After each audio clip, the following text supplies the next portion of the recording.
గృహస్థ ధర్మ నిరూపణం. యాజ్ఞవల్క్య మహర్షి ఇంకా ఇలా ప్రవచింపసాగాడు.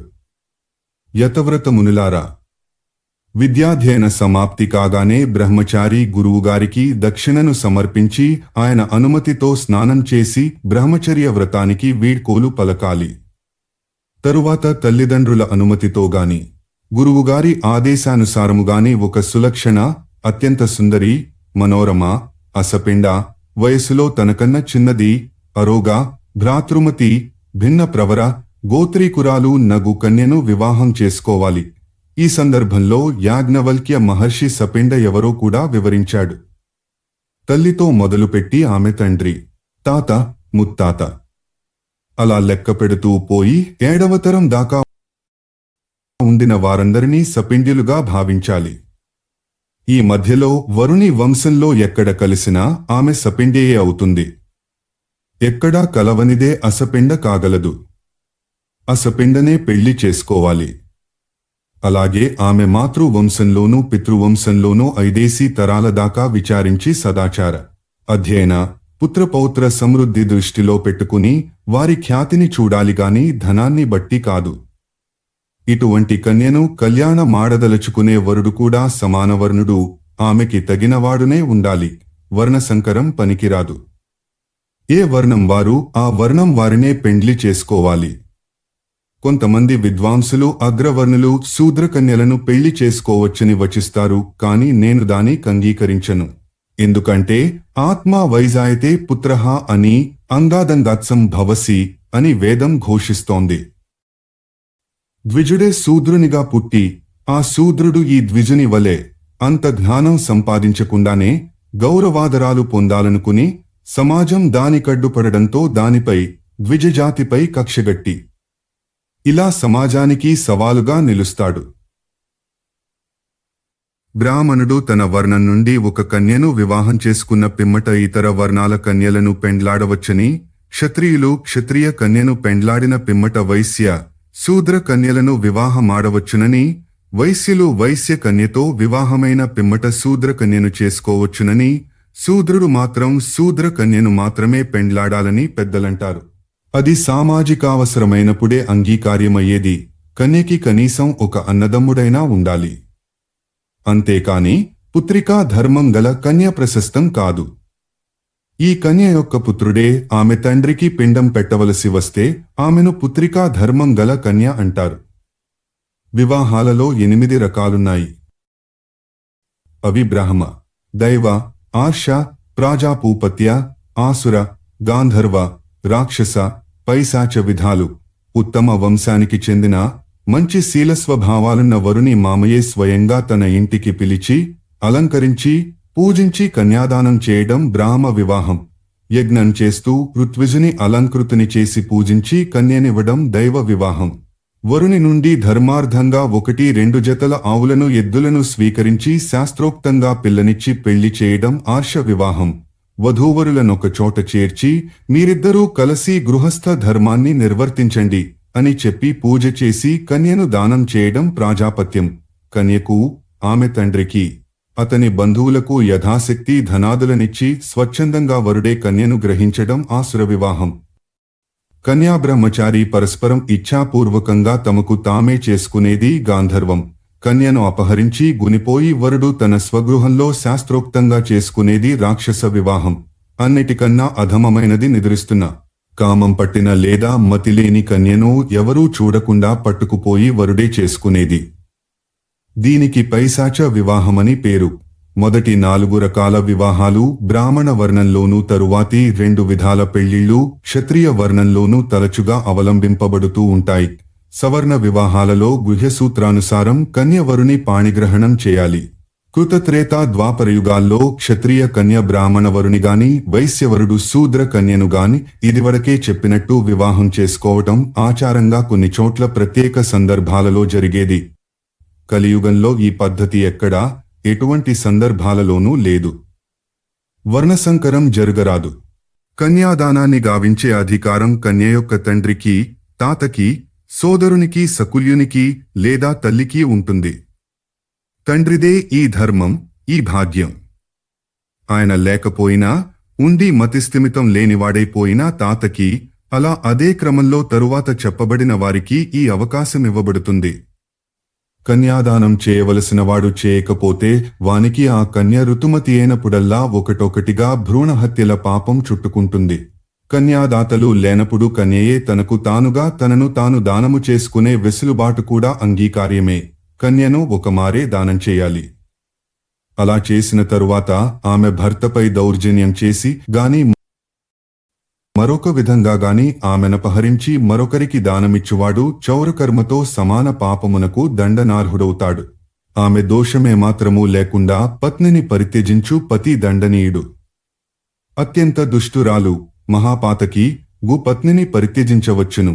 ఒక కన్యను ఒక వరునికిచ్చుటకు వాగ్దానము చేయబడిన పిమ్మట వివాహానికి ముందే వరుడు మరణిస్తే ఆమెను జీవితాంతం వితంతువుగా గుడ్రాలిగా నుంచి వేయుట ధర్మము కాదు. ఆమెకు పుత్రవతి కావలననే కోరిక ఉంటే మరిది కాని వరుని సపిండ సగోత్రులలో నామెకు ఈడైన వాడెవరైనా కాని పెద్దల ఆజ్ఞ మేరకు ఆమెకు పుత్రుని సామాన్య పద్ధతిలోనే ప్రసాదించాలి. ఈ విధంగా ఈ పద్ధతిలో నామెకు కలిగిన పుత్రుడు ఆ మృతి చెందిన వరుని యొక్క క్షేత్రజ్ఞ పుత్రునిగానే పరిగణింపబడతాడు. వివాహిత స్త్రీ వ్యభిచారానికి అలవాటు పడిపోతే ఆమెను మంచి దారిలో పెట్టడానికి ఆమె పతి అతని బంధువులు సాయశక్తులా ప్రయత్నించాలి. చివరి ప్రయత్నంగా ఆమె అసహ్యక జీవనంపై ఆమెకే వైరాగ్యం కలిగేలాగా ఆమెను ఇంటిలోనే ఉంచి గృహిణిగా ఆమెకు గల అధికారాలన్నిటినీ తొలగించాలి. అలంకరించుకోనీయకుండా మలినగానే ఉంచాలి. ఏదో ప్రాణరక్షణకు సరిపడునంతగానే తిండి పెట్టి కటిక నేలపై పడుకోబెట్టాలి. స్త్రీకి వివాహానికి పూర్వమే చంద్రుడు శుచిని, గంధర్వులు సౌందర్యాన్ని, మధురవాణిని, అగ్నిదేవుడు అన్ని రకాల పవిత్రతని ప్రసాదిస్తారు.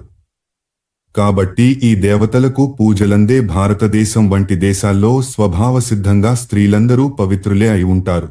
అయినా కూడా పూర్వకర్మల వల్ల తేడాలు రావచ్చు. అందుచే స్త్రీకి దోషమంటదనే నిశ్చయానికి రావడం సరికాదు.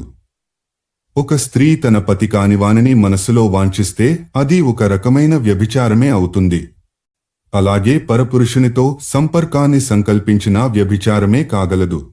ఈ మానసిక వ్యభిచార దోషము ఆమె ఋతుకాలిక రజోదర్శనము కాగానే పోతుంది, కాని మరల అటువంటి ఆలోచనలు చేయరాదు. నిజంగానే పరపురుషునితో సంగమించినా తద్వారా గర్భధారణ చేసినా ఆ స్త్రీని పరిత్యజించవలెను.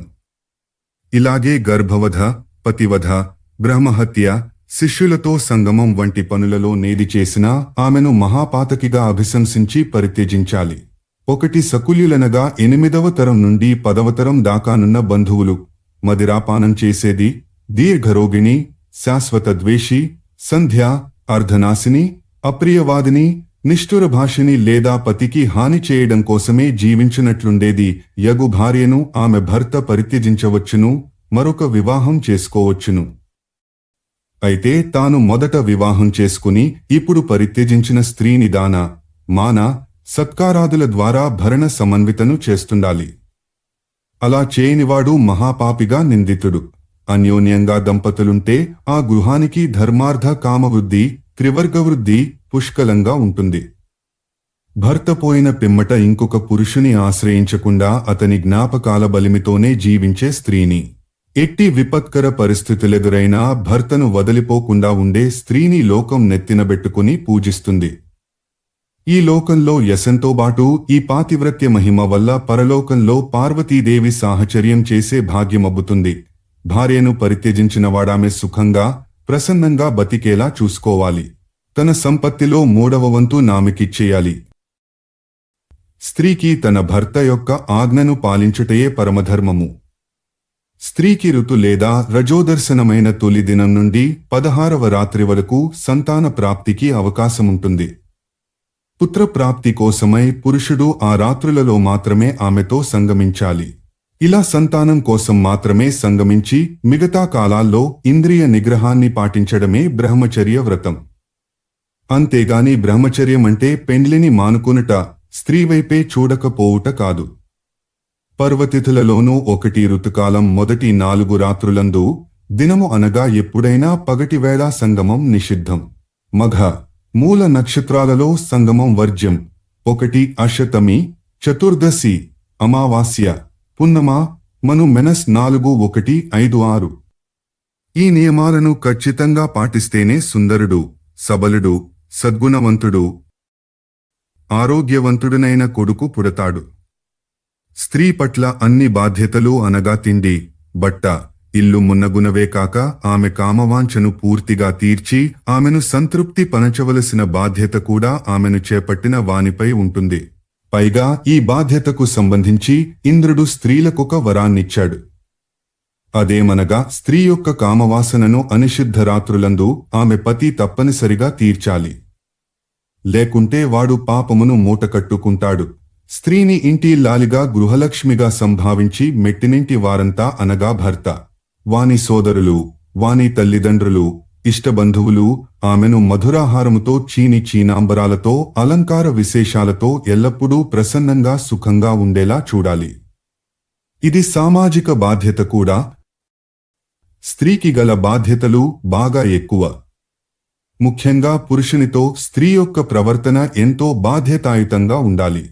పుత్ర సంతానమైన స్వర్గప్రాప్తి అయిన స్త్రీకి భర్తకు తనపై గల ప్రేమ ఆధారంగానే సంక్రమిస్తాయి. కాబట్టి ప్రతి ఆడది తన పత్యారాధన ఫలితంగా స్నేహఫలంగా పతి ప్రేమను పొందాలి. సాధారణ స్త్రీకి శాస్త్రాలను గాని గ్రంథాలను గాని పఠించే అర్హత లేదు. కాని భర్త ద్వారా వాటన్నిటినీ ఆమె వినవచ్చును. విధి నిషేధపూర్వకంగా భర్త చెప్పే ధర్మాచరణను శాంతము చేయడం ద్వారా మోక్ష ప్రాప్తి నందవచ్చును. భర్త అనంతరం కొడుకే ఆమెకు ధర్మశాస్త్రగురువు కాగలడు. గృహస్థధర్మానికి మూలం పతివ్రతయగు గృహిణి. ఆమె పతి చిత్తవృత్తిని కూలంకషంగా తెలుసుకుని ఉండాలి.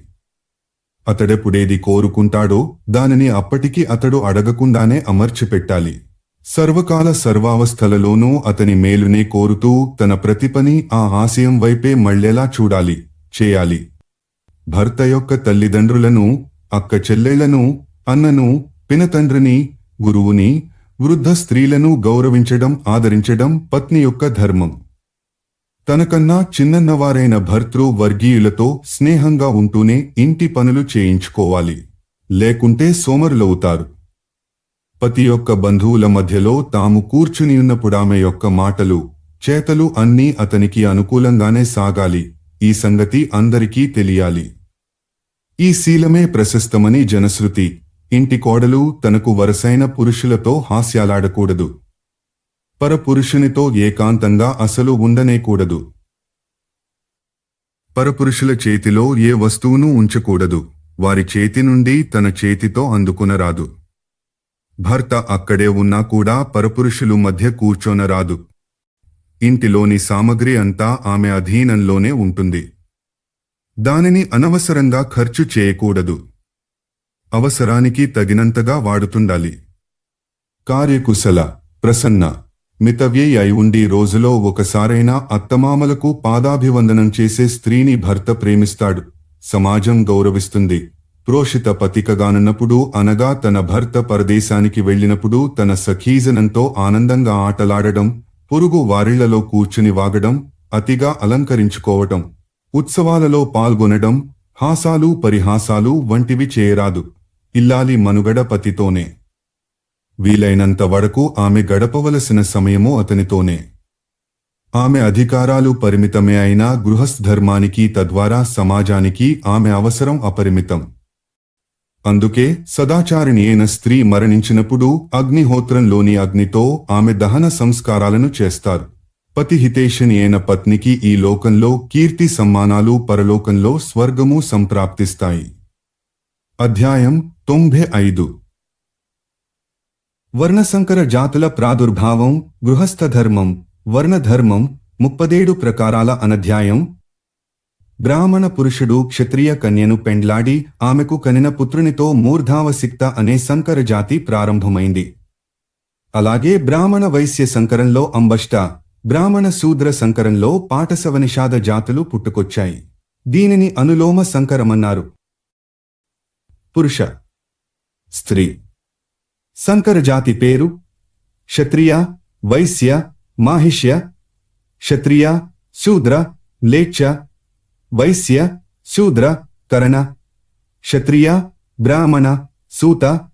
వైశ్య, బ్రాహ్మణ, వైదేహక, శూద్ర, బ్రాహ్మణ, చాండాల, వైశ్య, క్షత్రియ, మాగధ, శూద్ర, క్షత్రియ, క్షత్త, శూద్ర, వైశ్య, ఆయోగవ, మాహిష్య, కరణ, ప్రదకార.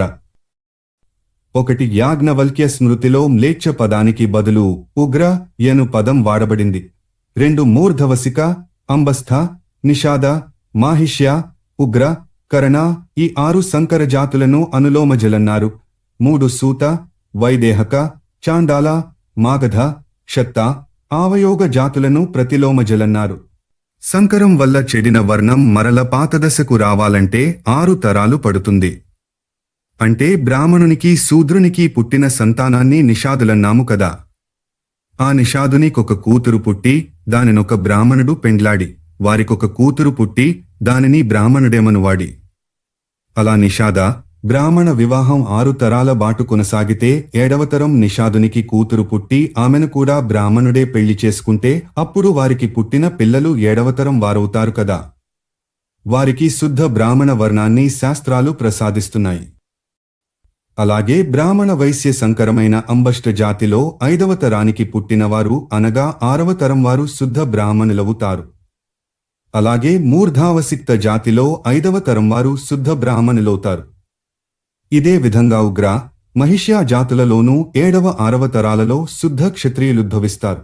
అదే విధంగా కరణనామక సంకర జాతిలో 6వ తరంలో శుద్ధ వైశ్యులుద్భవిస్తారు.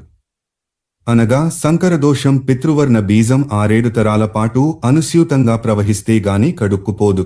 వర్ణసంకరమంటే వివాహ విషయంలో మాత్రమే చేయబడేదని కాదు, వృత్తి విషయంలో కూడా జరుగుతుంది.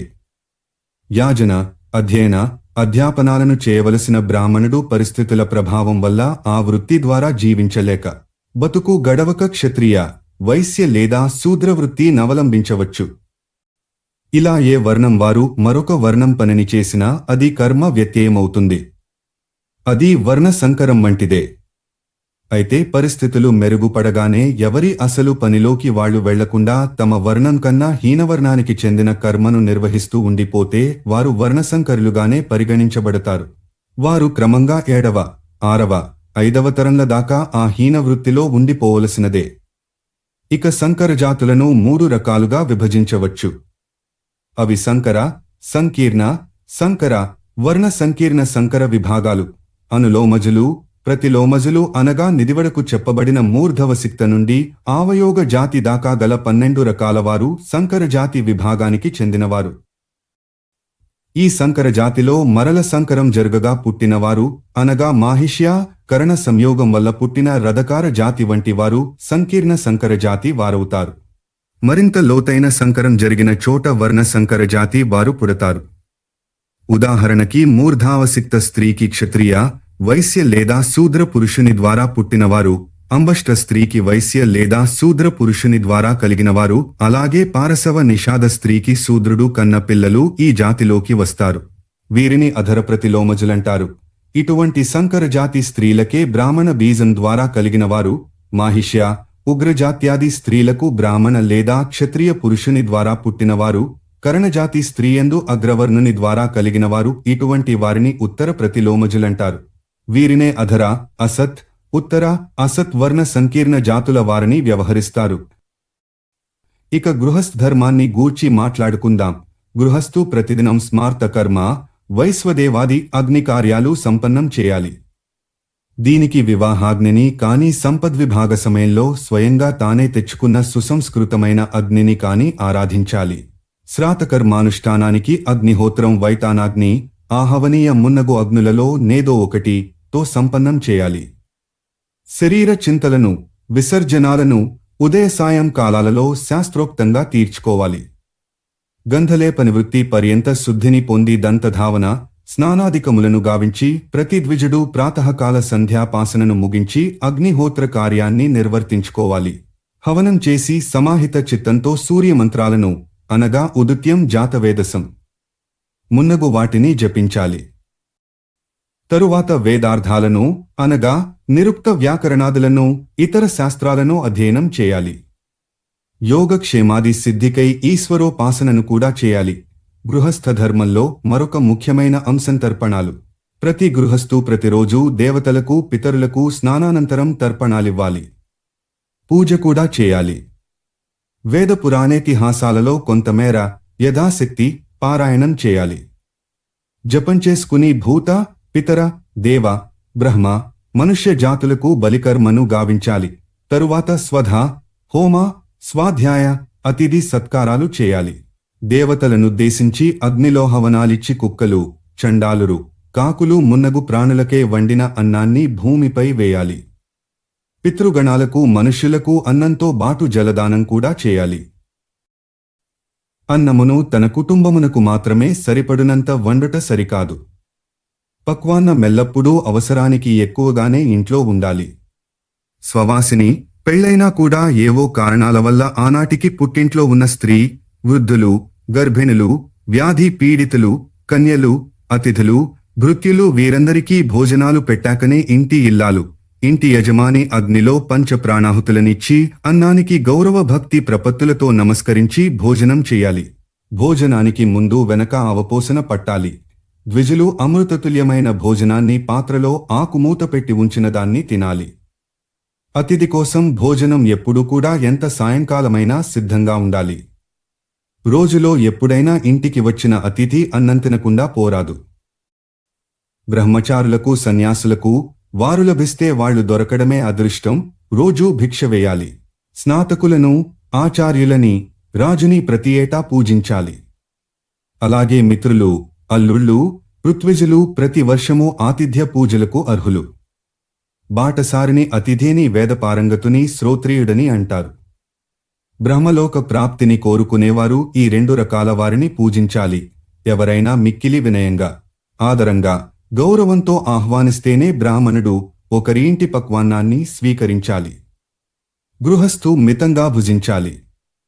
నోటిని అనవసరంగా వాడకూడదు.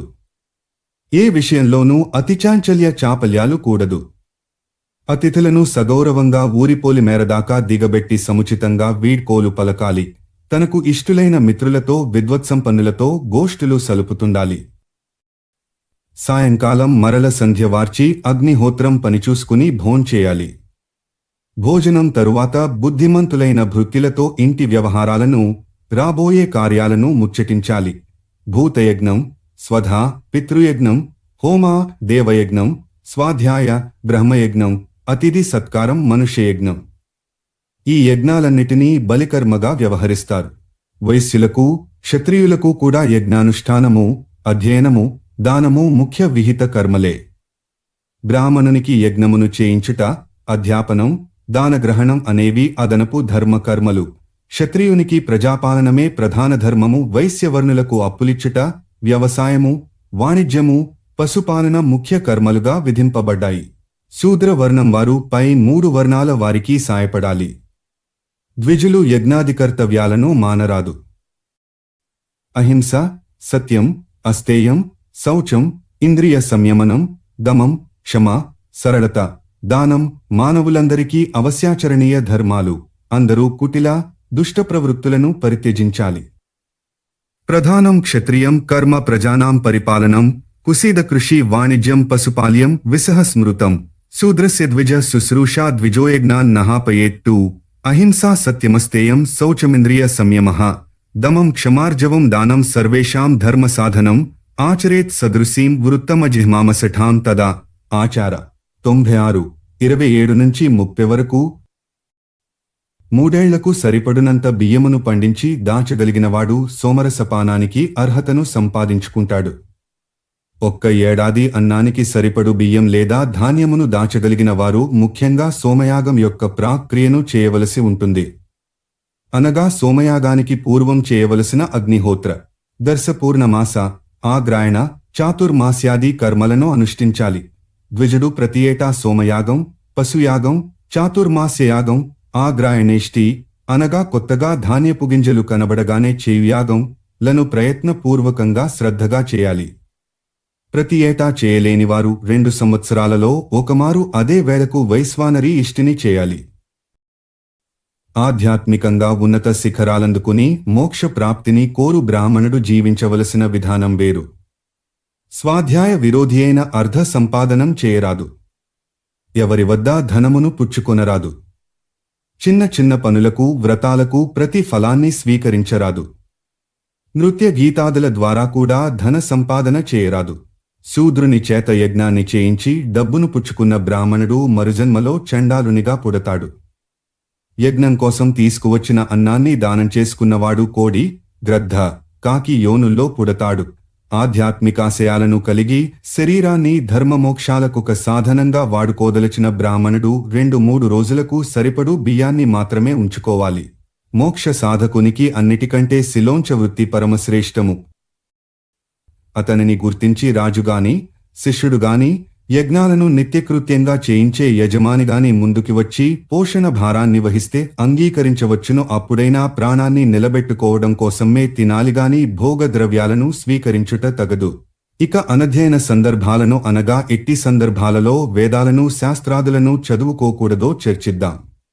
వేదం చదువుకోవడాన్ని ధర్మశాస్త్రాలు చెప్పుకోవడాన్ని శ్రవణ నక్షత్రయుక్త శ్రావణ పూర్ణిమ నాడుగాని, హస్త నక్షత్రయుక్త పంచమి నాడుగాని, లేదా పుష్యమాసంలో రోహిణి నక్షత్రం ఉన్న రోజున గాని గ్రామానికి వెలుపల జలాశయ సమీపాన గుహ్యసూత్రాను సారం ప్రారంభించాలి. శిష్య, ఋత్విజ, గురు, బంధు, బాంధవులలో ఎవరైనా మరణిస్తే ఆ క్షణం నుండి 3 రోజుల పాటు అనధ్యయనమే. అలాగే స్వశాఖ శ్రోత్రియ బ్రాహ్మణుడు మరణించిన 3 రోజుల పాటు చదవకూడదు. సంధ్యా సమయంలో ఉరుములు వినబడినప్పుడు, ఆకాశంలో మెరుపులు కనబడినప్పుడు, భూకంప, ఉల్కాపాత సమయాలలోనూ అధ్యయనాన్ని ఆపివేయాలి. వేద, అరణ్యక అధ్యయన సమాప్తి జరిగిన తరువాత పూర్తిగా 1 పగలు 1 రాత్రి సెలవిచ్చేయాలి. అష్టమి, చతుర్దశి, అమావాస్య, పున్నం, చంద్ర సూర్య గ్రహణాలు, ఋతు సంధులలో పాడ్యమి, శ్రాద్ధ భోజనాలు, ఈ వేళల్లో చదువుకి సెలవు. పూర్తిగా 1 రోజు. అయితే ఏకోద్దిష్ట శ్రాద్ధానికి భోజనం లేదా ప్రతిగ్రహ సమయాల్లో 3 రాత్రులు గడిచేదాకా అనధ్యయనాన్ని పాటించాలి. శిలవృత్తి అనగా పంట కోతలైనాక పొలములో మిగిలియున్న ధాన్యపు గింజల నేరుకుని వాటితోనే అన్నం వండుకుని కడుపు నింపుకొనుట. ఉంచవృత్తి అనగా ధాన్యపు బస్తాల నుండి రహదారిపై రాలిన ఒక్కొక్క గింజ నేరుకుని తెచ్చుట. ఈ రెండిటినీ కలిపి శిలోంచ వృత్తి అని వ్యవహరిస్తారు. 1 యాజ నవల్క్యమితాక్షర ఆచారాధ్యాయం.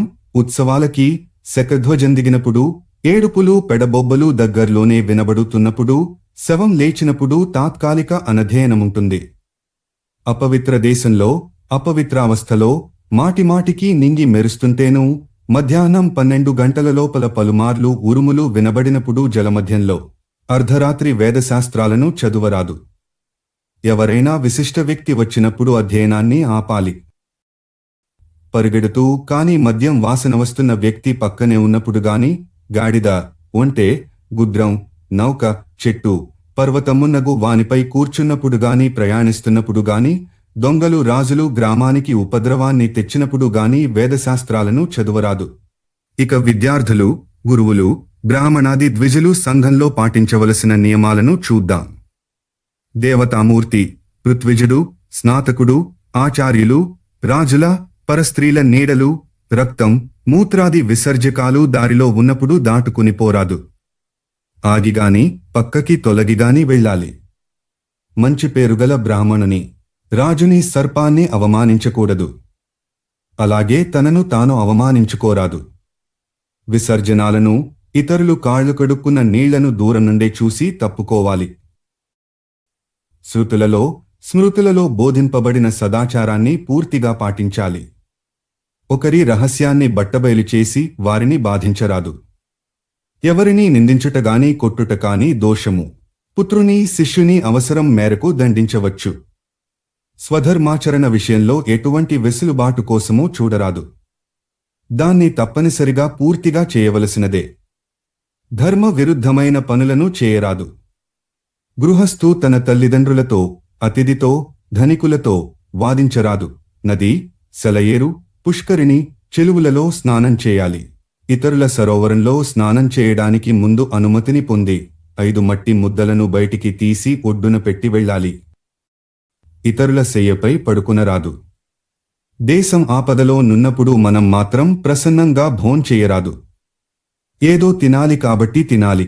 కృపణుడు, బందీ, దొంగ, అగ్నిహోత్రం చేయని బాపడు, వెదురుతో పని చేయువాడు, న్యాయస్థానంలో నేరం రుజువైనవాడు, దోషిగా నిరూపింపబడినవాడు, వడ్డీ వ్యాపారి, వేశ్య, సామూహిక దీక్షలనిచ్చేవాడు, చికిత్సకుడు, రోగి, క్రోధి, నపుంసకుడు, నటన, నాట్యాల ద్వారా వేదికలపై పొట్టపోసుకునేవాడు, ఉగ్రుడు, నిర్దయుడు, పతితుడు, డాబులు కొట్టేవాడు, శాస్త్ర విక్రేత, స్త్రీవశుడు, గ్రామంలో దేవతలకు శాంతి పూజలు చేయించేవాడు, నిర్దయుడైన రాజు, అబద్ధాల కోరు, మద్య విక్రేత, బంగారం పనివాడు, వీరి ఇంటి భోజనమును చేయరాదు, పాసిపోయిన, చలిది, నిలువయుండిన, రంగు మారిన, కుక్క ముట్టిన, పతితునిచే చూడబడిన రజస్వల ముట్టిన, సంఘష్ట, పర్యాయాన్న భోజనమును సర్వదా త్యజించవలెను. శూద్రాన్నమును భుజించవచ్చును. అయితే ఆ శూద్రుడు కొన్ని తరాలుగా మన వృత్తిలో సహాయపడుతున్న వారి కుటుంబం వాడే ఉండాలి. మనస్సు, మాట, శరీరం, కర్మ వీటన్నింటినీ పరిశుద్ధంగా ఉంచుకుని భగవదర్పణ బుద్ధితో మెలిగేవాడే ఉండాలి. తిలతండుల మిశ్రిత పదార్థాలను, అప్పాలు, పాయసం, పండివంటలు ఇట్టివాటిని దేవతలకో అతిథులకో సమర్పించాకనే మనం తినాలి. నీరుల్లి, వెల్లుల్లి వంటి ఉగ్ర పదార్థాలు తిన్నవారికి చాంద్రాయణ వ్రతం చేస్తే కాని ఆ దోషం పోదు. మితంగా తింటూ, హితంగా ఉంటూ, చిన్న తెలియని దోషాలకు భగవంతుని క్షమాపణ కోరుకుంటూ, జీవితాన్ని భగవత్ప్రసాదంగా భావించి ప్రతి కర్మని భగవంతునికే సమర్పిస్తూ ఆయననే ప్రార్థిస్తూ జీవించేవాడు ఆయననే చేరుకుంటాడు. అధ్యాయం 96. 1. భోజనం మిగిలిపోయింది. వచ్చి తినేస్తారా అంటూ పెట్టే అన్నం. 2. ఒకరికోసం సిద్ధం చేసి వారు స్వీకరించకపోతే మనకి పెట్టునది. ద్రవ్యశుద్ధి. యాజ్ఞవల్క్య మహర్షి ప్రవచనమింకా కొనసాగుతోంది. శ్రేష్టమునులారా, ఇప్పుడు ద్రవ్య శుద్ధిని గూర్చి వినిపిస్తాను. బంగారం, వెండి, అబ్జ, ముక్తాఫల, సుప్తి, శంఖాదులు, కూరలు, త్రాళ్లు, గొట్టె చర్మంతో చేసిన వస్తువులు, పాత్రలు, హోమంలో వేయవలసిన ధాన్యాలు, యజ్ఞపాత్రలు లోపల మెత్తని నున్నని లేపనం లేనివై యుండి అపవిత్ర స్పర్శకు లోనైతే నీటితో బాగా కడిగితే చాలు, శుద్ధములైపోతాయి. ధాన్యాదులపై కాస్త నీళ్లు చిలకరిస్తే చాలు. యజ్ఞంలో వాడవలసిన సువాలు, కర్రచెంచాలు వేడి నీటితో కడిగితే శుద్ధి జరుగుతుంది. ఉన్ని, పట్టు బట్టలను వేడినీటితో వెచ్చని గోమూత్రంతో కడిగి శుద్ధి చేయాలి. యజ్ఞపాత్రలను చేతితో బాగా మర్దించి కడగాలి. కడ్డతో, దుప్పి కొమ్ము లేదా పంటితో నిర్మింపబడిన పాత్రలను మట్టితో తోమి నీటితో కడగాలి. స్త్రీ ముఖానికి, బ్రహ్మచారి భిక్షాపాత్రకి, బజారులో అమ్మదలుచుకున్న అన్నాదులకి శుద్ధి అవసరం లేదు, అవి ఎల్లప్పుడూ పవిత్రాలే. మట్టి పాత్రను పవిత్రం చేయడానికి అగ్నిలో పెడితే చాలు. చండాలుడు దానిని స్పృశించకుండా చూసుకోవాలి. ఆవు వాసన చూసిన అన్నము, తల వెంట్రుకలు కీటకాలు పడిన అన్నము నీటితో, భస్మంతో, మట్టితో శుద్ధి అవుతుంది. నేలను శుద్ధి చేయాలంటే తుడిచి, కడిగి, తుడవాలి. తగరం, సీసం, రాగి, గాజు పాత్రలను ఉప్పు, నిమ్మరసం దశల వారిగా నీటిలో కలిపి కడగడం ద్వారా శుద్ధి చేయాలి. కంచు, ఇనుము పాత్రలను భస్మంతో తోమి నీటితో కడగాలి. అజ్ఞాత వస్తువులు పవిత్రాలే. అమేధ్యములచే అనగా శరీరము నుండి పుట్టినవైన మల, వస, శుక్ర, శ్లేష్మాదులచే అశుద్ధములైన పాత్రలను మట్టితో బాగా తోమి నీటితో కడగడం ద్వారా శుద్ధి చేయాలి. ప్రకృతి ద్వారా భూమిపై ఏర్పాటు చేయబడి గోవుచే త్రాగబడు నీరు శుద్ధమైనదే కావున దానిని శుద్ధి కార్యక్రమానికి వాడవచ్చును. సూర్మరశ్మి, అగ్ని, ధూళి, చెట్టు నీడ, ఆవు, గుగ్లము, నేల, వాయువు, మంచు బిందువులు ఎప్పుడూ పవిత్రాలే. మనిషి స్నానం చేశాక, నీరు త్రాగాక, తుమ్మినాక, పడుకుని లేచాక, భోజనం తరువాత, నడిచి వచ్చాక, బట్టలు మార్చాక ఆచమనం చేస్తే శుద్ధి అవుతుంది. ఆవులింత, ఉమ్ము, నిద్ర, వస్త్రధారణ, కన్నీరు ఈ పంచకార్యాలకు ఆచమనం చేయనక్కరలేదు.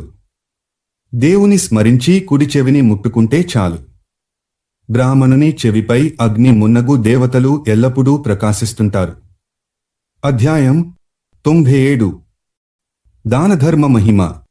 ఋషులారా, దానధర్మం చాలా గొప్పది. అన్ని వర్ణాలలోకి అధ్యయనాధ్యాపనల వల్ల బ్రాహ్మణ వర్ణం గొప్పది. వారిలో సత్రియానిష్ఠుడు అనగా కర్మనిష్ఠగలవాడు శ్రేష్ఠుడు. వారిలో విద్య, తపస్సుగల బ్రహ్మతత్వవేత్త వరిష్ఠుడు. దానమిచ్చువాడు సత్పాత్రుని కీయదలుచుకున్నప్పుడు ఇది చూడాలి. భోజనం పెట్టడానికి అన్నదానం చేసేటప్పుడు ఆకలి, పేదరికము మాత్రమే కొలబద్దలు. అలా కాకుండా గృహస్థైనవాడు గో, భూ, ధాన్య, ధన, సువర్ణాది దానాలు చేసేటప్పుడు సత్పాత్రునికే చేయాలి. విద్య, తపస్సు లేని బ్రాహ్మణుడు దానం పుచ్చుకోకూడదు. అపాత్రదానం వల్ల దాత, ప్రతిగ్రహీత కూడా అధోగతి పాలవుతారు. దానం అర్హులకు ప్రతిరోజూ చేయాలి. నిమిత్త కాలాల్లో అనగా సూర్యచంద్రాది గ్రహణాల వంటి ప్రత్యేక దినాల్లో విశిష్ట దానాలను చేయాలి. యాచకులు వస్తే ఎవరికి తగిన దానాన్ని వారికి చేయాలి. విశిష్టమైన గోదానాన్ని చేసినప్పుడు మాత్రం దాని కొమ్ములకు బంగారు బొడిపెలను, గిట్టలకు వెండి చుట్లను అలంకరించి ఒక కాంస్య పాత్రతో సహా ఇవ్వాలి. కొమ్ములకుండే బంగారం 10 సౌవర్ణికాలు, 108 మాసెలు, గిట్టలకు పెట్టే వెండి 7 పడన్లు ఉండాలి. గోదానాన్ని దూడతో సహా చేయాలి. ఆ దూడని అలంకరించాలి. ఔరోగరహితమై వత్స సహితమై ఉండాలి. దూడ దొరకకపోతే బంగారంతో కాని పిప్పల కర్గతో గాని చేసిన కొయ్యదూడనీయవలెను. ఇలా దానం చేసిన వానికి ఆవు లేదా దూడపై ఎన్ని రోమాలున్నవో అన్నేళ్లు స్వర్గ సుఖములు సంప్రాప్తమవుతాయి. అదే కపిలగోవైతే దాత యొక్క 7 తరాలు ఉద్ధరింపబడతాయి. గర్భము నుండి దూడ బయల్వెడలుతున్నప్పటి ఆవును పృథ్వీ సమానముగా పూజిస్తారు.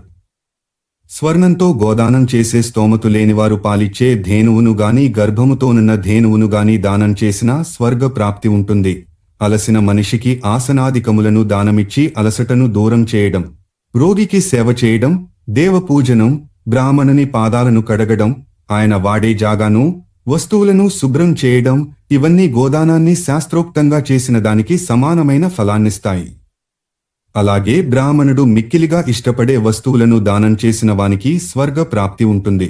భూమి, దీపం, అన్నం, వస్త్రాలు, నెయ్యి వీటిని దానం చేసిన వానికి లక్ష్మి ప్రాప్తిస్తుంది. ఇల్లు, ధాన్యం, గొడుగు, మాల, వాహనం, నెయ్యి, నీరు, శయ్య, కుంకుమ, చందనాదులను దానమిచ్చినవారు స్వర్గలోకంలో ప్రతిష్ఠితులవుతారు. సత్పాత్రునికి విద్యాదానమనర్చిన వానికి దేవదుర్లభమైన బ్రహ్మలోక ప్రాప్తి కలుగుతుంది. వేదార్థాన్ని, యజ్ఞాల విభిన్న విధులను సంపాదితం చేసి శాస్త్రాలను, విభిన్న ధర్మశాస్త్రాలను తరువాతి తరం వారి కోసం కొంత మూల్యాన్ని స్వీకరించి అయినా సరే వ్రాసిన వానికి బ్రహ్మలోక ప్రాప్తి ఫలంగా వస్తుంది. ఈ ప్రపంచానికి మూలం వేద శాస్త్రాలే. అందుకే భగవంతుడు ముందుగా వాటినే సృజించాడు. కాబట్టి ఎంత గట్టి ప్రయత్నాలు చేసైనా వేదాల తాత్పర్యాన్ని తరువాతి తరాల వారికందించాలి. ఇతిహాస పురాణాలను కూడా ఇలాగే వ్రాసి ఉంచిన వారికి, దానం చేసిన వారికి బ్రహ్మదానానికి సమానమైన పుణ్యానికి 2 పుణ్యం లభిస్తుంది. నాస్తికుల వచనాలు, కుతర్కాలు ద్విజుడైన వాడు వినరాదు. ఎందుకంటే ఒకనిని అధోగతి పాలు చేయడానికా శబ్దమే చాలు. దానం పుచ్చుకునే అర్హత, అవకాశం ఉండి కూడా తమ వద్ద పుష్కలంగా ఉన్న దానిని వేరొకరికి ఇప్పించిన వారికి, తమ వద్ద లేకపోయినా ఇతరుల అవసరాన్ని గుర్తించి వారికిప్పించిన వారికి దాతకు లభించినంత పుణ్యమే లభిస్తుంది. కులట, పతితులు, నపుంసకులు, శత్రువులు దానమిచ్చినా స్వీకరించరాదు. పెద్దగా సచ్చరిత్రులు కానివారు కుశ, శాఖ, దుగ్ధ, గంధ, జలాది సామాన్య వస్తువులను అడగకుండానే ఇచ్చినా పుచ్చుకోవచ్చును. తల్లిదండ్రులను పోషించడానికై గాని, దేవతలను అతిథులను పూజించుటకు గాని, తనకు ప్రాణం మీదికి వచ్చినప్పుడు గాని పతితులు కుత్సితులు కానివారెవరు దానమిచ్చినా స్వీకరించవచ్చును. అది అవసరం మేరకే. అధ్యాయం 98. శ్రాద్ధాధికారులు, దాని సంక్షిప్త విధి, మహిమ, ఫలాలు. ఋషిగణులారా, ఇప్పుడు సర్వపాప వినాశిని అయిన శ్రాద్ధ విధిని వినిపిస్తాను. ఒక మనిషి పోయిన ఏడాదికి ఆ రోజే శ్రాద్ధం పెట్టాలనుకుంటారు చాలామంది. తద్దినం లేదా అబ్దికం ఏడాదికొకసారి పెట్టేదే శ్రాద్ధమనుకుంటారు కూడా. కాని శ్రాద్ధమనగా శ్రద్ధగా పితృదేవులను తలచుకుని చేయు కర్మేని భావము. ఇది ఏడాదికొకసారే పెట్టాలని లేదు. అమావాస్య, అష్టకం, వృద్ధి, పుత్రజన్మమున్నగునవి, కృష్ణపక్షం, ఉత్తరాయణ, దక్షిణాయన, ప్రారంభదినాలు, అన్నాది లాభదినాలు, విషువత్, సంక్రాంతి, మకర సంక్రాంతి, వ్యతిపాతం, గజఛాయ, యోగం, చంద్ర, సూర్యగ్రహణాలు, కర్తకి బుద్ధి పుట్టినప్పుడు వీటిలో ఎప్పుడైనా శ్రాద్ధం పెట్టవచ్చును. 1 హేమంత, శిశిర ఋతువులుండే నెలలలో వచ్చే బహుళ అష్టమి 2 సూర్యుడు తులారాశిలో మేషరాశిలో సంక్రమణం చేయితిది. మధ్య వయస్కుడై కూడా అన్ని వేదాలను అస్ఖలితంగా చెప్పడంలో దిట్ట. దీనికి పురాణ పదం అగ్రియ. శ్రోత్రియుడు, బ్రహ్మవిదుడు, మంత్రాలతో బ్రాహ్మణములతోనున్న వేదభాగానికి తాత్పర్యం చెప్పగలిగే విద్యావేత్త. జ్యేష్ఠ సామమను పేరుగల సామవేద భాగాన్ని బాగా అధ్యయనం చేయడానికి గల విహిత వ్రతాచరణలన్నీ పూర్తి చేసి దాని అధ్యేతయైన మహావైదికుడు. ఋగ్వేదంలో త్రిమధు అను పేరుగల దానిలో అలాగే అధ్యేతయైన మేధావి. త్రిసుపర్ణనామంతో విలసిల్లే ఋగ్యజుర్వేదాలలోని ఏకదేశ భాగాధ్యేత. వీరిలో నెవరైనా శ్రాద్ధ సంపత్తిగా ఆహ్వానింపబడి పూజింపబడడానికి అర్హులవుతారు. అనగా వీరికి ఆనాడు భోజనం పెట్టి దానాలిస్తే అక్షయ ఫలాలు అబ్బుతాయి. అలాగే కర్మనిష్ఠుడు, తపోనిష్ఠుడు, శిష్యవత్సలుడైన మహోపన్యాసకుడు, విశిష్ట ఋత్విక్కు, పంచాగ్ని విద్యను బాగా అధ్యయనం చేసి అధ్యేత అనిపించుకున్నవాడు. బ్రహ్మచారి, మాతృపితృభక్తుడైన జ్ఞాననిష్ఠుడు కూడా శ్రాద్ధ సంపత్తులనబడతారు. రోగి అంగహీనుడు, అధికాంగుడు 1, కానుడు 2, ఓనర్భవుడు 3. అవకీర్ణాది ఆచార భ్రష్టులు శ్రాద్ధ యోగ్యులు కారు. 1 సభ్య, అవసథ్య, ఆహవనీయ, గార్హపత్య, దక్షిణాగ్నులు, పంచాగ్నులు. 2 పునర్భూకి పుట్టినవాడు. పునర్భూ అనగా వివాహానికి ముందే ఒక పురుషునితో లైంగిక బంధమున్న ఆడది. 3 బ్రహ్మచారిగా గురుకులంలో ఉన్నప్పుడే వీర్యస్థలనం జరిగిపోయినవాడు. శ్రాద్ధానికొక రోజు ముందే బ్రాహ్మణుని ఆహ్వానించి సిద్ధం చేసుకోవాలి. ఆ బ్రాహ్మణుడు ఆ క్షణం నుండే నియమనియతుడై ఉండాలి. బ్రాహ్మణులు శ్రాద్ధదినం నాటి పూర్వాష్ట్రంలో వారు రావాలి. రాగానే గృహస్థు వారిచే అత్యంతాదరంతో ఆచమనం చేయించి ఆసనాలపై కూర్చుండపెట్టాలి. విశ్వేదేవ లేదా ఆభ్యుదైక శ్రాద్ధానికి 2 బ్రాహ్మణులను, పితృపాత్రలో వీలైనంతమంది బ్రాహ్మణులను కూర్చుకోవాలి. లేదా విశ్వేదేవ పాత్రలుగా తూర్పు ముఖంగా 3 కూర్చుండబెట్టవచ్చు. శక్తిలేనివారు దీనికొకనిని తెచ్చి చేయించుకోవచ్చు. ఈ విధంగా మాతామహులకు కూడా కూర్చుండబెట్టవచ్చును. ఆ తరువాత బ్రాహ్మణులకు హస్తార్ఘ్యము, చేతులు కడుక్కోవడానికి నీరు ఆసనానికి కుశలను ఇచ్చి వారి అనుమతితోనే విశ్వేదేవాస అనే మంత్రంతో విశ్వేదేవతలనావాహనం చేసి భోజన పాత్రలో యవలను జల్లాలి. తరువాత పవిత్రయుక్త అర్ఘ్యపాత్రలో సం నో దేవి అనే మంత్రం ద్వారా నీటిని యవోసి అనే మంత్రం ద్వారా యవలను పోసి యాదివ్య మంత్రంతో బ్రాహ్మణుని చేతిలో అర్యోదకాన్ని ప్రదానం చేసి గంధ, దీపక, మాల, హారాది ఆభూషణాలను, వస్త్రాలను వారికి దానం చేయాలి. తరువాత జంధ్యమునపసవ్యం చేసుకుని అప్రదక్షిణ క్రమంలో అనగా ఎడమ క్రమంలో స్థానం ప్రదానం చేసి కుశలను అసంతస్త్వ అనే మంత్రంతో చేతబట్టుకుని పితరులను ఆవాహనం చేయాలి. అనంతరం పితృస్థానంలో ఆసీనుడైన భూదేవుని అనుమతిని తీసుకుని ఆయంతూ నహ పితరహ అనే మంత్రాన్ని పఠించాలి. పితృకార్యంలో నువ్వులకే ప్రాధాన్యముంటుంది. ఇతర కార్యాల్లో యవలను వాడతారు. పితృగణాలకు తెలలతో అర్ఘ్యాన్నిచ్చిదానిని బ్రాహ్మణుడందుకోగా క్రిందపడిన జలాలను, వీటినే సంస్రవలంటారు. పితృపాత్ర అని వేరే ఒక గిన్నెను పెట్టి అందులో ఉంచాలి. దక్షిణాగ్రకుశ స్తంభాన్ని భూమిపై పెట్టి దానిపై పితృభ్యః స్థానమసి అనే మంత్రం చదువుతూ ఇందాక చెప్పిన అర్ఘ్య పాత్రను పితరులకు ఎడమవైపు బోర్లించి పెట్టాలి. అగ్నికరణకి అనుమతినివ్వమని ఆచార్యుని వేడుకొని ఆయన అనుమతించగానే శ్రాద్ధకర్త నేతితో కలిపిన అన్నాన్ని అగ్నికి ప్రదానం చేయాలి. పాత్రలో మిగిలిన అన్నాన్ని నెమ్మదైన మనసుతో నిదానంగా పితరుల యొక్క భోజన పాత్రలోకి తీసి ఉంచాలి. స్తోమతు కలిగిన వారు పితరుల భోజనానికై వెండి పాత్రలను ఉపయోగించాలి. పృథివీ తేపాత్రం అనే మంత్రంతో పాత్రలను అభిమంత్రితం చేసి ఇదం విష్ణుః అనే మంత్రాన్ని శ్రద్ధగా పఠిస్తూ మరింత శ్రద్ధగా గౌరవంగా బ్రాహ్మణుని బొటన వ్రేలి నందుకుని పితరులకుద్దేశింపబడిన అన్నంలో దానిని పెట్టాలి. గాయత్రి మంత్రాన్ని మధువాత అనే మంత్రాన్ని పఠిస్తూ మధ్యలో ఆపి బ్రాహ్మణులను భోజనానికి కూర్చుని మౌనంగా భోంచేయమని ప్రార్థించి మరలా ఆ మంత్రాలనే చదువుతుండాలి.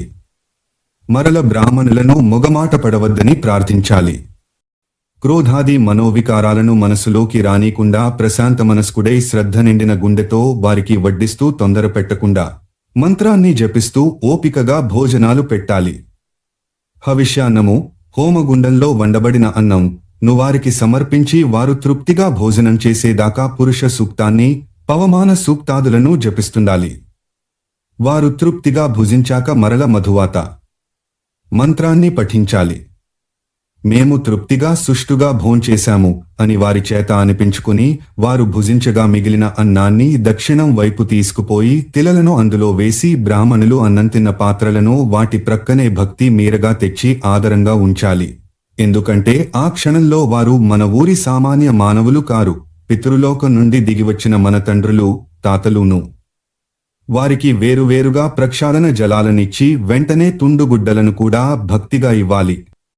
ఉచ్ఛిష్టానికి సమీపంలోనే పితరాదులకు, మాతా మహాదులకు పిండ ప్రదానం చేయాలి. తరువాత బ్రాహ్మణులను ఆచమనం చేయవలసిందిగా ప్రార్థించాలి.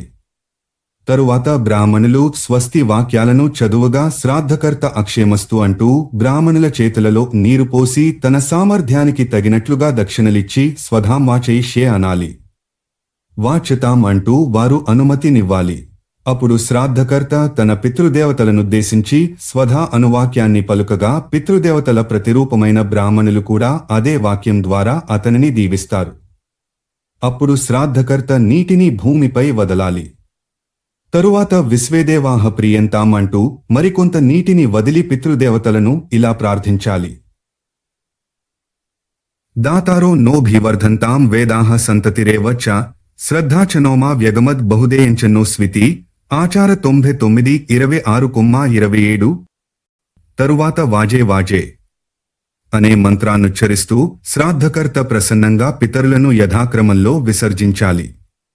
మొదట్లో బోర్లించి పెట్టిన సంస్రవజలాలుండిన పాత్రను సరిచేసి చేతబట్టుకుని బ్రాహ్మణులకు ప్రదక్షిణ చేసి వారిని వీడ్కొల్పాలి. వారితో బాటు కొంత దూరం నడచి వెళ్లి సాదరంగా సాగనంపాలి.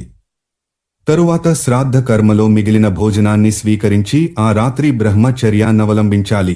వివాహాది శుభకార్యాలు చేసేటప్పుడు పితరులకు నంది ముఖ శ్రాద్ధాన్ని పెట్టాలి. వారికి పెరుగు, బదరీ ఫలం, యవమిశ్రిత అన్నంలతో పిండదానం చేయాలి.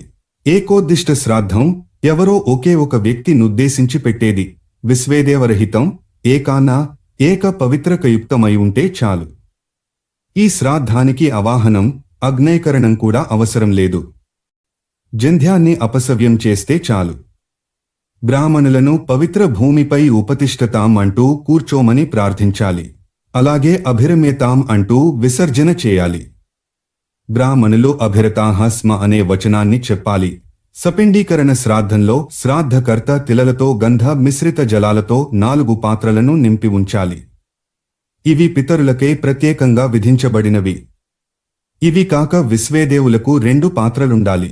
పితృపాత్రలలో దానిని ప్రేతపాత్రగా ప్రత్యేకంగా ఉంచి దానిని అర్ఘ్య ప్రదానానికి వినియోగించాలి. తరువాత శ్రాద్ధకర్త ఆ పాత్రలోని కొంత జలాన్ని మిగిలిన 3 పాత్రలలోని నీటితో కలిపి పూర్వంలాగే అర్యాది క్రియలను సంపన్నం చేయాలి. ప్రేతపిండాన్ని యసమాన తో మొదలయ్యే 2 మంత్రాలను చదువుతూ 3 భాగాలుగా చేసి పితరుల పిండాలతో కలపాలి. దీని తరువాత ఏకోద్దిష్టంగా స్త్రీకి పిండాన్ని పెట్టాలి. 1 ఏడాదికి లోపే పెట్టు సపిండీకరణలో కూడా ఏడాది పూర్తయ్యాక పెట్టు విధంగానే సాన్నోదక కుంభాన్ని ప్రతి మాసం బ్రాహ్మణునకు యథాశక్తిగా దానం చెయ్యాలి. పితరులకు సమర్పితమైన పిండాన్ని ఆవు, బ్రాహ్మణుడు, అగ్ని, జలం వీటిలో దేనికైనా అర్పించవచ్చును. హవిష్యాన్నంతో శ్రాద్ధం పెడితే 4 రోజులకు సరిపడా అన్నం తిన్న తృప్తిని, పాయసంతో పెడితే 1 ఏడాది బాటు భోం చేసిన తృప్తిని పితృగణాల వారు పొందుతారు. మృత వ్యక్తులకి ప్రత్యేకంగా కృష్ణ చతుర్దశి నాడు శ్రాద్ధం పెట్టిన వానికి జీవితకాల పర్యంతము ఉత్సాహ, శౌర్య, క్షేత్ర, శక్తి సుఖాలుంటాయి. దేహాంతంలో స్వర్గలోక ప్రాప్తి ఉంటుంది. ఇక్కడ మృత వ్యక్తులనగా శ్రాద్ధకర్తకు ఊహ తెలిసాక మృతులైన వారు కావచ్చు. విధిపూర్వకంగా అన్ని నియమాలను పాటిస్తూ భక్తి శ్రద్ధలతో శ్రాద్ధం పెట్టిన వానికి పుత్ర సంతతి, సర్వజన శ్రేష్ఠత, సౌభాగ్యం, సమృద్ధి, ప్రముఖత, మాంగలిక దక్షత, ప్రాముఖ్యము అనే మాటను వాడాలి. అభీష్టకామనల పూర్తి, వాణిజ్యంలో లాభం, నిరోగత, యశం, శోకరాహిత్యము, ధనం, విద్య, వాక్సిద్ధి, పాత్రత, గోసంపద, అశ్వాల కలిమి, దీర్ఘాయువు ఇవన్నీ కలిగి దేహాంతంలో మోక్షము లభిస్తుంది. కృత్తిక నుండి భరణి దాకా ప్రత్యేక నక్షత్రంలోనూ శ్రాద్ధ కార్యాలను చేసిన వానికి ఇహలోకంలో వస్త్ర భవనాదులు సర్వసుఖ సాధనాలు పుష్కలంగా లభిస్తాయి. పితామహుడు పితృదేవతలలో అగ్రగణ్యులు. వీరు తమ శ్రాద్ధకర్తకు ఆయువు, సంతతి, ధనం, విద్య, రాజ్యం, సర్వసుఖాలు, స్వర్గం, తరువాత మోక్షం కూడా ప్రసాదించగలరు. అధ్యాయం 99. వినాయక శాంతి స్నానం. మునులారా, మనిషి తెలిసిగాని తెలియకగాని చేసే కొన్ని పనులు దేవతలకు కోపం తెప్పిస్తాయి. వారు అప్రసన్నులవుతారు. అలా వినాయకుని అప్రసన్నతకు గురైన వారు ఆ విషయాన్ని తెలుసుకునే అవకాశాన్ని ఆయనే కల్పించాడు అంటూ వారి లక్షణాలను ఇలా చెప్పనారంభించాడు యాజ్ఞవల్క్య మహర్షి పుంగవుడు. వారికి స్వప్నాలెక్కువగా వస్తుంటాయి. ఆ కలలు కూడా స్నానం చేస్తున్నట్లు వస్తాయి. మరికొన్ని కలల్లో మరణించిన ప్రాణుల తలలు మాత్రమే కనిపిస్తుంటాయి. కలలోనే కాక ఇలలో కూడా వారెప్పుడూ ఉద్విగ్నులై ఆతృతపడుతూనే ఉంటారు. వారే ప్రయత్నం చేసినా సఫలం కాదు. ఏ కారణమూ లేకుండానే నొప్పులు బాధిస్తుంటాయి. వినాయకుని అప్రసన్నతకు గురైన రాజు రాజ్యాన్ని కోల్పోతాడు. కన్యకు పతి దొరకడు, గర్భిణికి కొడుకు పుట్టడు. కాబట్టి ఇలాంటి వారే కాదు, ఎలాంటి వారైనా ఈ శాంతిని చేయించాలి. అప్రసన్నతకు గురైన మనిషికి బంధువులు, బ్రాహ్మణులు కలిసి ఇలా స్నానం చేయించాలి. భద్రాసనం మీద కూర్చుండబెట్టి బ్రాహ్మణులు స్వస్తివాచన పూర్వకంగా ఈ స్నానాన్ని చేయించాలి. పచ్చ ఆవాలను పొడిగావించి నేతితో కలిపి ముద్ద చేసి దానిన వ్యక్తి శరీరంపై నలుగుడు పెట్టాలి. తరువాత అతని లేదా ఆమె యొక్క తలకు సర్వౌషధాలు, సుగంధ ద్రవ్యాలు కలిపి తయారు చేసిన నూనెను పట్టించాలి. ఔషధ మిశ్రితమైన నీటితో 4 కుండలను నింపి ఉంచి నలుగుడు పిండిని పూర్తిగా లాగివేసి తలపై పట్టించిన నూనె కాస్త తడియారగానే ఒక్కొక్క కుండను, ఈ కుండల్లో నీరు పోయడానికి ముందే పుణ్యనది, సరోవరం వంటి 5 పవిత్ర జలాశయాల నుండి తెచ్చిన మట్టిని, గోరోచనాన్ని, గంధాన్ని, గుగ్గిలాన్ని వేసి ఉంచాలి. ఆ వ్యక్తి నెత్తి పై నుండి పోస్తూ స్నానం చేయించాలి. మొదటి కలశలోని నీటిని పోస్తూ ఆచార్యుడు ఈ శ్లోకాన్ని చదవాలి. ఈ మంత్ర శ్లోకాన్ని చదవాలి. సహస్రాక్షం శతధారం ఋషిభ్యః పావనం స్మృతం తేన త్వామభిషించామి పావమాన్యః పునంతుతే. ఆచార 106-7 సహస్ర నేత్రాలు, సహస్ర శక్తులని ఉద్దేశ్యం, అసంఖ్యాక ధారలు, మహర్షి బృందం పవిత్రములని పవిత్రీకరములని ఆదేశించిన పవిత్ర జలాలతో వినాయక గ్రస్తుడవైన నిన్ను అభిషేకిస్తున్నాను. ఉపద్రవ శాంతి నీకుగాక అని దీని భావము. రెండవ కలశాన్ని ఈ క్రింది మంత్రయుక్త శ్లోకాన్ని పఠిస్తూ ఆ వ్యక్తి తలపై వంచి అభిషేకించాలి. భగంతే వరుణో రాజా భగం సూర్యో బృహస్పత్యః భగమింద్రశ్చ వాయుశ్చ భగం సప్తర్షియో దదన్ః. ఆచార 107-8. మూడవ కలశలోని నీటితో వ్యక్తినభిషేకిస్తూ ఈ మంత్ర పూత శ్లోకాన్ని చదవాలి.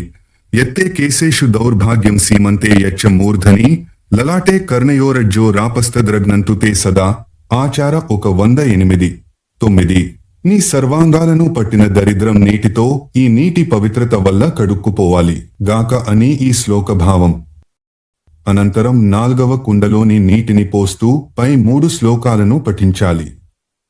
ఎడమ చేతిలో కుశదర్భలను తీసుకుని బ్రాహ్మణుడు ఆ వ్యక్తి యొక్క తలను స్పృశిస్తూ మేడి కర్ర నుండి చేసిన శృవ, చెంచాలాటిదే కాని కర్ర చివర గోయి ఉంటుంది. యజ్ఞాలలో వాడతారు. తో ఆవనూనెను కుడి చేతితో తీసుకుని అగ్నిలో ఆహుతులను సమర్పించాలి. ఈ ఆహుతులను ఈ క్రింది మంత్రాలు చదువుతూ వేయాలి. మితాయ స్వాహ, సంమితాయ స్వాహ, శాలాయ స్వాహ, కటంకటాయ స్వాహ, కూష్మాండాయ స్వాహ, రాజపుత్రాయ స్వాహ. యాజ్ఞవల్క్య మితాక్షర గప్ర అధ్యాయంలో 285వ శ్లోకంలో మాత్రం పై మంత్రాలలో స్వాహ కు ముందు ప్రయుక్తమైన నామాలన్నీ వినాయకునివే అని చెప్పబడింది. తరువాత లౌకిక అగ్నిలో గిన్నెలో బియ్యంతో అన్నాన్ని వండిచరు, హోమగుండంలో వండిన లేదా వేసడి అన్నం ని తయారు చేసి దానిని ఇంతకు ముందు చెప్పబడిన 6 స్వాహా మంత్రాలతో ఆ లౌకికాగ్నిలోనే హవనం చేసి మిగిలిన దానిని ఇంద్రాగ్నియమాది దేవతలకు బలుల కింద సమర్పించాలి. ఆపై ఒక అరుగుపై దర్భలను పడచి దానిపై పుష్ప గంధ, ఉండేరకమాల, పక్వాన్న, పాయసాలు, నెయ్యి కలిపిన పులావు, ముల్లంగి, ప్రత్యేకం, గడ్డి, అప్పాలు, పెరుగు, బెల్లముండలు, లడ్లు, చెరకు ముక్కలు ఈ ద్రవ్యాలన్నిటినీ చేర్చి ఉంచాలి. వినాయక జనని అయిన దుర్గాదేవిని ప్రతిష్ఠించి చేతులు జోడించి నమస్కరించి అర్యమివ్వాలి. పుత్ర సంతానం కావలసిన స్త్రీ దూర్వ సరస పుష్పాలతో భగవతి పార్వతీదేవి నర్చించి స్వస్తివచనాలతో బాటు ఈ క్రింది ప్రార్థనా శ్లోకాన్ని చదవాలి. రూపందేహి సోదేహి భగం భగవతి దేహి మే, పుత్రాందేహి శ్రియందేహి సర్వాన్ కామాంశ్చ దేహి మే. ఆచార 116. తరువాత బ్రాహ్మణులను భోజనాలతో తృప్తి పనచాలి. గురువుగారికి 2 వస్త్రాలనిచ్చి, అంటే గురుగ్రహానికి అన్యగ్రహాలను పూజించి మరల ప్రత్యేకంగా సూర్యార్చన చేయాలి. ఈ విధంగా వినాయకుని గ్రహాలను పూజించిన వ్యక్తులు సర్వకార్యాల్లోనూ సాఫల్యము నందగలరు. అధ్యాయం 100.